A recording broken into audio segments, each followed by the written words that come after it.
Okay. On September 11th, 2001,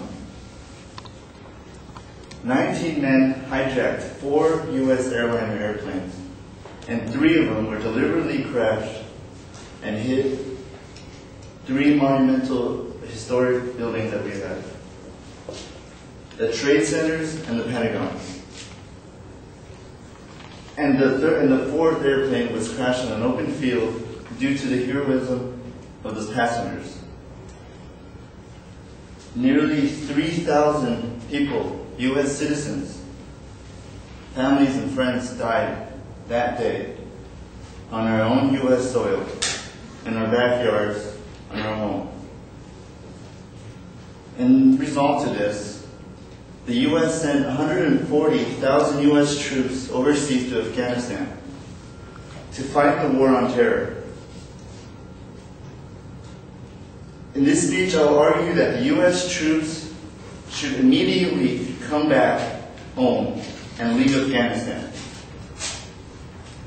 First, I will argue that we've been there for nearly 11 years now with no sure sign of victory. Second, I'll argue that most Americans do not support the war anymore and do not know why we are even there still. It's like a never-ending war, basically. Third, I'll argue that this war has impacted us economically and emotionally. It hit us in the economy because we sent millions of tax dollars to support the war in Afghanistan. And it hit us emotionally because it murdered friends, and it hit us because it brought down our spirits. We have been there nearly 11 years now. And a few months after that tragic, horrific day, U.S. forces were able to scatter Al-Qaeda and drove the Taliban away from power in Afghanistan. The people of Afghanistan had hope, and the U.S. had justice, felt as justice has been served. Soon later, Afghanistan was able to establish their own government because after the U.S. forces and NATO seized the control in the late 2001. With that said, it's 2011 now, and 2001 they established their government. Why are we there 10 years later? There's no reason.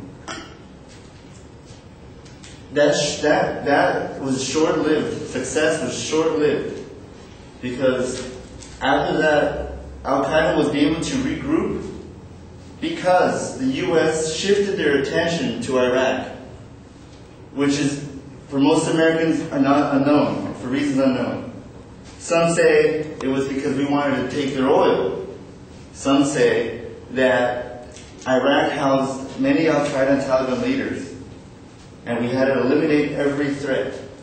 And some even say George Bush at that time had personal issues with Saddam Hussein, who had no relations in the September 11th tragic day. And President Obama has stated to us that he will begin the removal of 30,000 U.S. troops by July 2011. July has passed, and the process of removing our troops is very slow and needs to be sped up because we need our soldiers back home. Republican James McGovern said on the House floor, and I quote, "We are getting sucked in deeper and deeper into a war that has no clear end." Harris Polls states that 89% of 2,200 people weren't confident and knowing why we are still there in the first place. And only 10% of Republicans and Democrats in the House believe and think that Afghanistan is getting better, as we know. And already at that is already an astonishing number, knowing that most Americans are already believing that we should leave and do not support this anymore.